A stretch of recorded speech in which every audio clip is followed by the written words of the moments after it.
மாணவர்களுக்கு வணக்கம். நம்ம இந்த டாப்பிக்கில் என்ன பார்க்க போகிறோம்னா, இந்த குரூப் 2 கொஸ்டினில் ப்ரூஃப் பார்க்க போகிறோம் சரிங்களா? இந்த புவியியல் மற்றும் சுரங்க ஆணையர் அலுவலகத்தில் உள்ள வேதியியல் ஆய்வகம் ரூபாய் 2 கோடி செலவில் மேம்படுத்தி புதுப்பிக்கப்படும் என்னும் அறிவிப்பு எந்த துறையை சார்ந்ததுன்னு சொல்லியிருக்காங்க. இது பார்த்தோன்னா நம்ம போட்டிருக்கலாம், கொஸ்டினை ரீட் பண்ணியே போட்டிருக்கலாம். இது பார்த்தா புவியியல் மற்றும் சுரங்கம்னாலே பார்த்தா இயற்கை வளம் தான் வரணும்.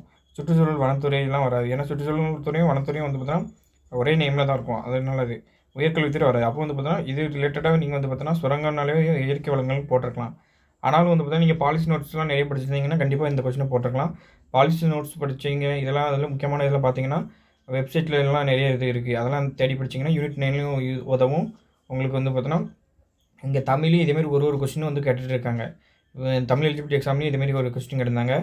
இப்போ கடைசி 2 நடந்த எக்ஸாம்லேயும் குரூப் 2லையும் கேட்டிருக்காங்க. ஸோ இனிமேல் அடுத்ததுலையும் நம்ம எக்ஸ்பெக்ட் பண்ணலாம். அப்போ பார்த்தோன்னா இதுக்கு ஆன்சர் இருந்தால் இருக்குது பாருங்கள். 2024 மானிய கோரிக்கையில் பார்த்தோன்னா சொல்லியிருப்பாங்க சரிங்களா? புவியியல் மற்றும் சுரங்க ஆணையர் அலுவலகத்தில் உள்ள வேதியியல் ஆய்வகம் ரூபாய் 2 கோடி செலவில் மேம்படுத்தி புதுப்பிக்கப்படும் அப்படின்னு சொல்லியிருக்காங்க சரிங்களா? இதனால தான் சொல்லியிருப்பாங்க. ஸோ பார்த்தா இதுதான் ப்ரூஃப்.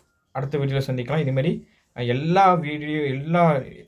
குரூப் 2ல் குரூப் 4ல் எல்லா கொஸ்டினுக்கும் ப்ரூஃப் இருக்குது. எந்த புக்கில் எடுத்திருக்காங்க அப்படின்னு எல்லாமே நான் பார்த்தா அனலைஸ் பண்ணி வச்சுருக்கேன். நம்ம கொடுக்குறது தான் இந்த தடவை கண்டிப்பாக பார்த்தா குரூப் 2 குரூப் 4க்கு தமிழில் வரும் பாருங்கள். கண்டிப்பாக ஷுவராக வரும். தேங்க்யூப்பா.